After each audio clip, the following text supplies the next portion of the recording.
science of the tree of life is the map of the universe and of the human soul. Man, know thyself and thou shalt know the universe and its gods.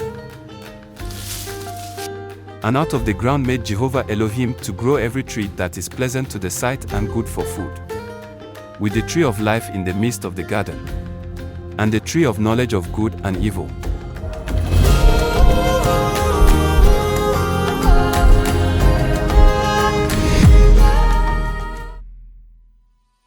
There are two trees that are given specific importance within the garden. These two trees are symbolic, not literal. The tree of life is an ancient symbol that is universal in meaning and is found in all the cultures that have held the esoteric knowledge. This is the same tree that Moses found burning on Mount Sinai.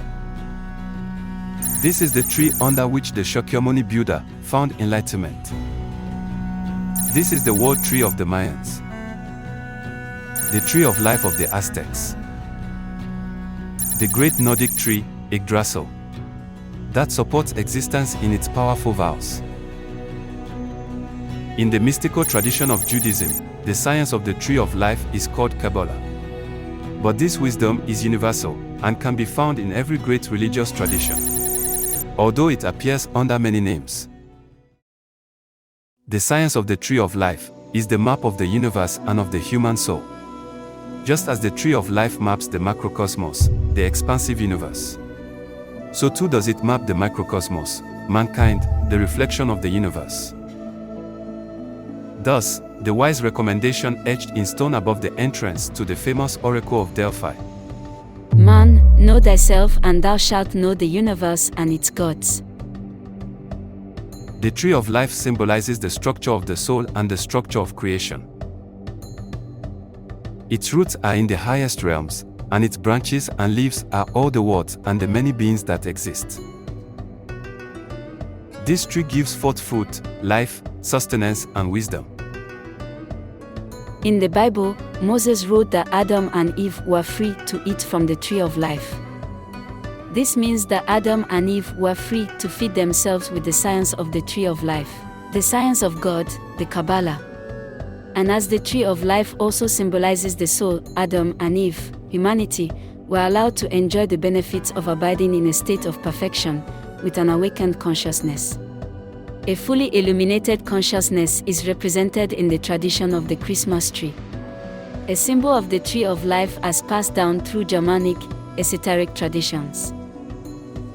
Having an illuminated tree of life within means that one's inner senses are fully open and active, providing a direct relationship with God.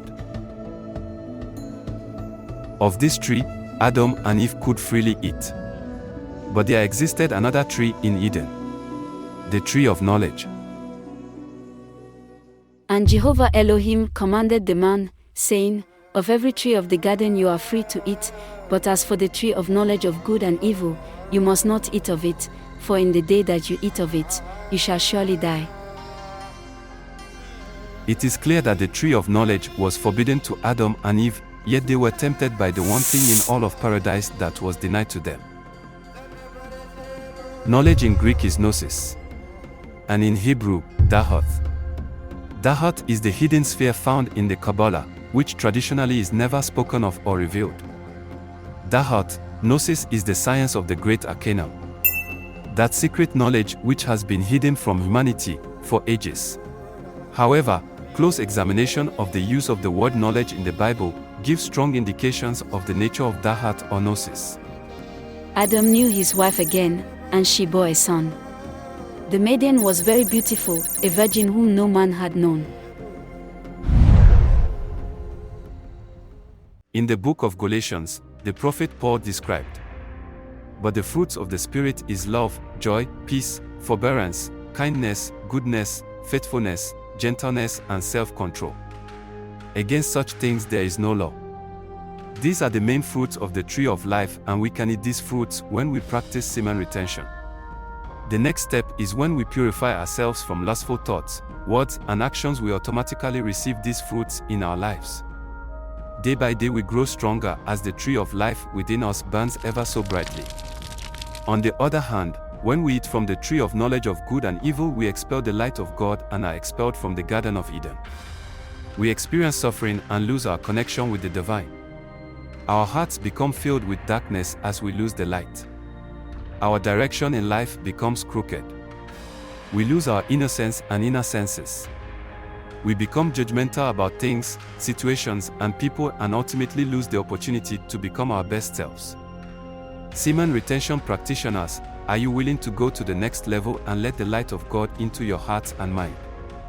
You might be retaining your seed, but is your mind refraining from lustful thoughts? Is your heart truly free from lust? Evaluate yourself. Do you experience the fruit of the tree of life in your existence?